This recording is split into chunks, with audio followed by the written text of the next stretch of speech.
part 8, 9, 10, I don't know anymore. Do you want it? Like you want the air you breathe? That is a question I would ask anybody who claims they want to be an entrepreneur. Start their own shit. You know, as I kind of hinted to in the past, you know, try to start the cheapest route possible. Whatever you can obtain, you can actually, you know, intelligently decide, okay, I can start this in this lane.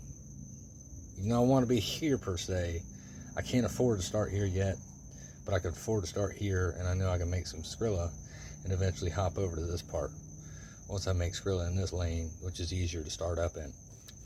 In my case, instead of starting a welding business, I started a fucking tree service. I had a chainsaw, I had a truck, I had a trailer. I didn't have a weld shop. I didn't have $50,000 brake press machines and benders and fucking, you know, shears and gangster shit you kind of want and need in welding. Which technically you look at welding the same way. As long as you've got a fucking welder and a hammer, you can start somewhere. I'm just saying. So, I think if you want it like you want air, you'll be successful, because you're going to succeed or you're going to die. Those are the only two options here. So, investing.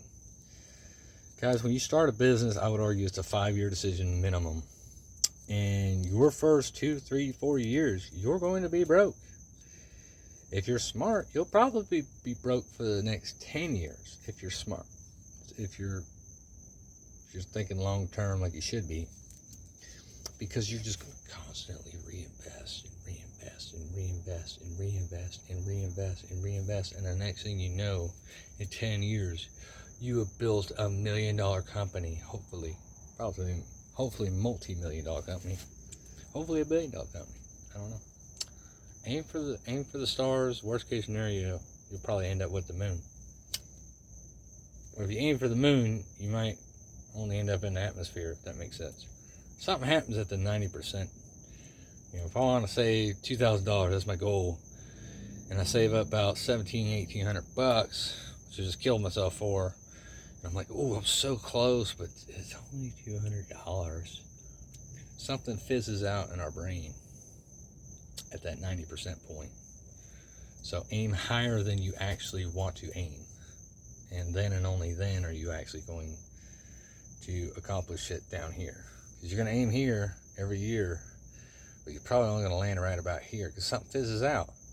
Or you made really big goals, which is nothing wrong with that, and you didn't meet them, which is, again, if you didn't make a really big goal, but you know, you made significant progress, you're going in the right direction, guys. So aim high. That's a big one. And 2 is invest in thyself. Don't, you know, get some money and then buy a boat. You know what I'm saying? Make some real money first.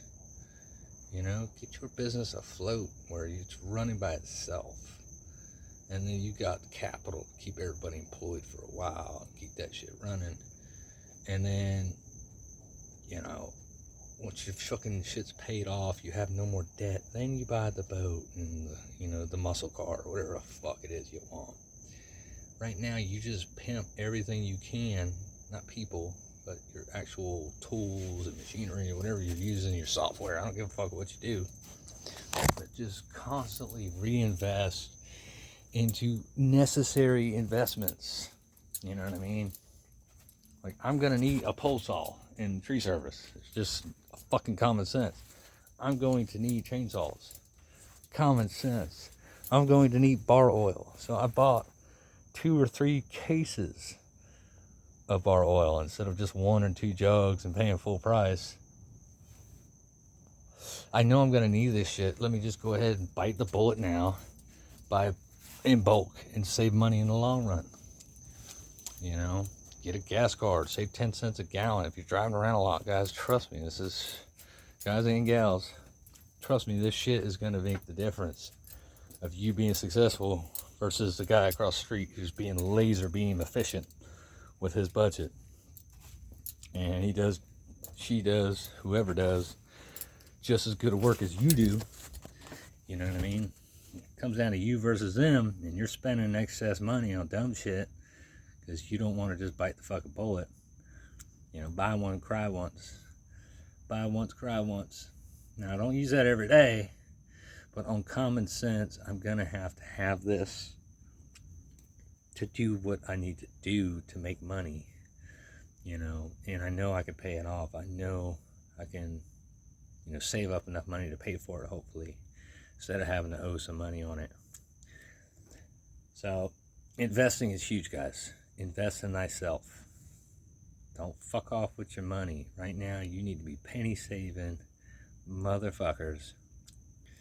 And you're going to make a little money, and you're going to get fat cat syndrome. And you're going to want to get lazy. And next thing you know, this is going to happen, that's going to happen, and poverty's going to be right back on your fucking heels. Happens every time. So if life has taught me anything, it's keep your foot on the fucking gas.